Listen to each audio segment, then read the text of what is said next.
Welcome to this section on the role of adaptability in developing resilience, one of 4 in this HemeNet series. You may wonder why being adaptable should help with our resilience. Being flexible enough to adapt to changing potentially difficult situations that may be out of our control not only lessens the emotional fallout, such as frustration when something really isn't going the way we expect it to go, but it also increases our ability to accept the potential of alternative options when problems start to impact us, which may be more advantageous. It can help us to see things in a wider perspective. For instance, being able to helicopter over a situation rather than get embroiled in the detail and calmly decide if something really is worth the issues resisting it causes. It's about finding the balance between being organised, but also being open to change if things don't go the way we're expecting. Much of this section is also about the role of control in our lives and the power it has in regulating how flexible we are. Feeling anxious is a natural self-protective process, and it's controlled by the primal subconscious part of our brain. But sometimes it can go into overdrive, and it ignores any logical evidence and creates an uncertainty that feeds this anxiety. And that makes us very uncomfortable and prompts us to action. And this can lead us to start using avoiding or controlling behaviour to calm ourselves down and push away that uncomfortable feeling that we really do have something to fear. Both of these coping strategies make us less open to adapting our thoughts and behaviours. Taking too much control, whilst soothing initially, can also backfire and make us inflexible and less resilient. It can mean we become resistant to change and less tolerant of others' perspective. We pay much more attention to our own needs than empathising with the position of others. We may find ourselves dependent on behaving in specific, often increasingly habitual ways that may not always be in our best interest. Examples of these calming coping strategies include avoiding socialising, poor relationships with food, or developing obsessive or compulsive thoughts around dangers, such as checking switches are off in the house when we've already done so a number of times. Finding more healthy ways to soothe ourselves, such as mindfulness, exercise, and connecting with others, can help to avoid the damaging impacts of these behaviours on our long-term psychological and physical health. Alternatively, not taking enough control can lead us to feel vulnerable and defensive, and is associated with poor well-being, particularly depression. Someone may become stuck, unable to feel that they can gain any agency over the direction their lives are going in, and they'll stop seeking any solutions. An example of this might be being diagnosed with a long-term health condition, which leaves you in pain, feeling powerless to change anything at all related to your health into a more positive direction. Our locus of control is the degree to which people believe that they have control over the outcome of events in their lives, as opposed to external forces beyond their control. It can be rated between 1 and 10, where 1 is an internal locus of control, someone who believes they're the main influencer in their life journey. I can make things happen. I can influence the direction my life takes. Right over to 10, an external locus of control, where you feel like flotsam on the sea, waiting for something to push you one way or another. Things happen to you, so why bother resisting those forces? Most of us are somewhere in between, maintaining an openness to the belief that we have some influence on our fate, and being flexible about how much control we have, both of which are useful for building our resilience. So what number would you give yourself on this scale? What factors did you take into consideration when you were actually coming up with a number?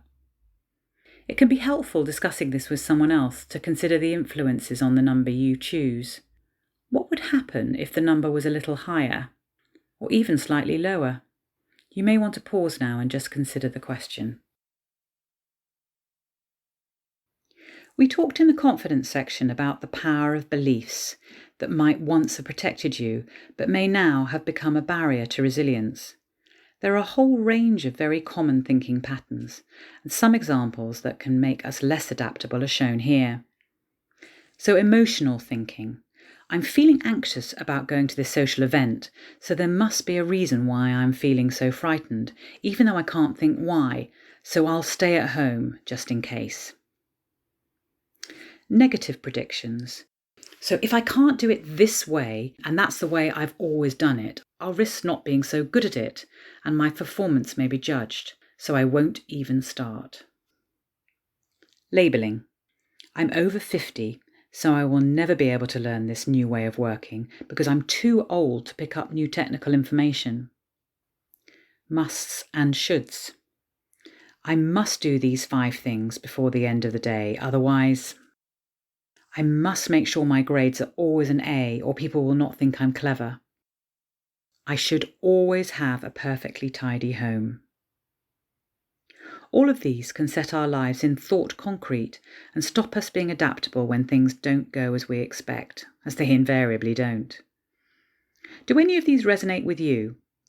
If so, draw 3 columns on a page and write down your thoughts in the first column, and then think of a more empowering alternative that might lead to a better outcome in the second column, and what the consequences to you might be of using the more empowering thought in the third column. Here we have some examples of something that I gave you earlier, which you might find helpful. So with emotional thinking, the original thought, I feel this, so instinctively it must be true, you can say, what's the evidence?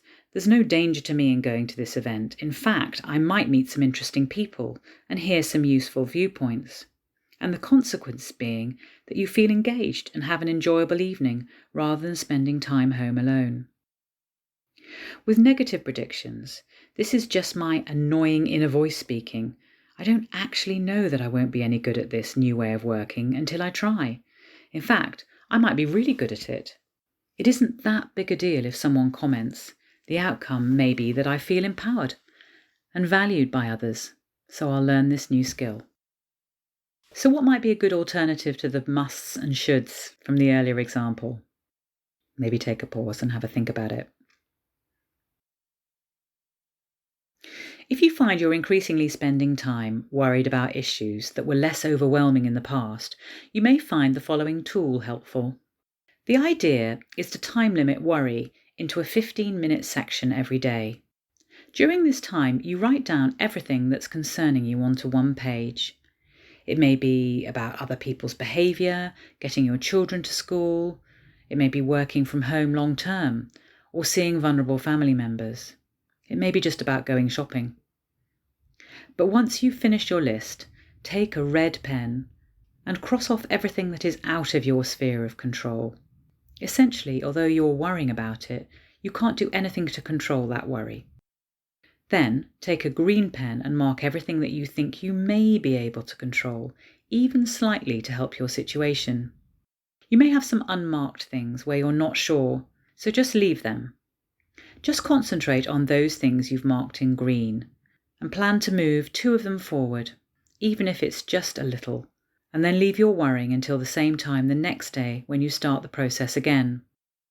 Crossing things out with a red pen each day can help us to let go of intrusive worries we can't do anything to control. If you find you're worrying during the day, then just say to yourself, I'm going to concentrate on what I'm doing now, and I will think about that in my worry time. Our relationship with change has an impact on our adaptability. Is this something that you will generally aim to avoid? Changing this way of working is going to be so much worse.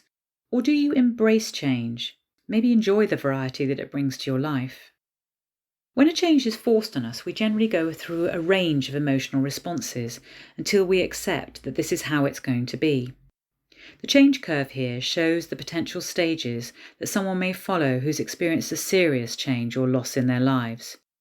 It may not be a smooth progressive journey through this curve. You may go back and forth for a while before finally reaching the stage of integration. The emotion can start initially with shock, then denial, looking for evidence it isn't true, followed by frustration with your circumstances and the difficulties it has brought.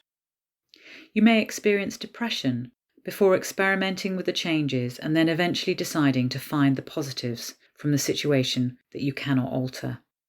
This process helps us to adjust our expectations and aspirations and is a time to be kind to ourselves, accept that how we may be feeling is a natural response under the circumstances, and to know that there will be recovery eventually from where we are now. Consider something that has changed for you recently.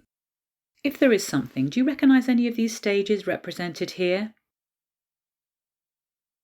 With each section, we also consider an additional area that might help to improve our resilience. And here, it's caffeine and hydration, both of which impact our brain function. Maintaining good mental health is about more than just the absence of mental ill health. It's about investing time in our self-care. If you put your own well-being needs too far down the list, it's so much harder to support others. Caffeine is included here because if you're already feeling anxious, consuming caffeine can exacerbate the experience. Numbers of coffee outlets in the UK have increased enormously in the last 20 years, to over 25,000 today. We have become an addicted nation. Caffeine is useful if you need to improve your motor tasks or cognitive stimulation whilst it's going through your system, but the enjoyment comes from relieving the caffeine withdrawal. Too much can lead to insomnia, muscle tremors and palpitations. We're not great at breaking down caffeine. If you're drinking a large filter coffee now, that contains about 140 milligrams of caffeine, and it will be another 6 hours before your system has metabolized half of this, and 48 until its effects have completely cleared and your brain is no longer being stimulated by it. By this time, you may already have had a few more coffees. Have a look at the chart and see how much caffeine you have consumed in the last 24 hours. If you're feeling worried, cutting it down to under 300 milligrams a day is a quick win. You may find it difficult to stop because of the withdrawal symptoms, such as headaches and irritability. If this is the case, it may be helpful to slowly start by swapping in decaffeinated drinks and water for every third drink, and then slowly increasing these swap-ins to avoid withdrawal side effects. We need a lot of water to keep our brains functioning well, and many of us aren't drinking enough, which is why we often see the public health adverts about the colour of our pee on the back of toilet doors. The average person needs about 1.2 to 1.5 litres of fluids a day, more if it's hot or you're exercising. Water is a healthy, free choice for quenching your thirst and has no calories or teeth-damaging sugars. It's known that when dehydrated, our mood, energy, and ability to concentrate are all negatively impacted. Water is a nutrient your brain needs, but it's very easy to forget when you're working hard. Top tips for staying hydrated include taking 2 frozen half-litre bottles of water to work to sip as they defrost. Infuse the water with flavours such as lemon, limes, or oranges. You may want to bring water-heavy snacks to work, such as watermelon or cucumber, both of which contain over 90% water. Finally, remember when you're feeling hungry, it may be that you're actually dehydrated rather than needing food. There have been 4 different activities in this section, considering our relationship with control, unhelpful thinking patterns, awareness of our feelings around change and loss, and challenging our caffeine intake. You may like to rerun this video again after some reflection, as we often experience different thoughts when we're reviewing ideas a second time. We hope you found spending some time on these areas helped to raise your awareness of your adaptability and the areas that you might consider changing in the future to help you become more resilient.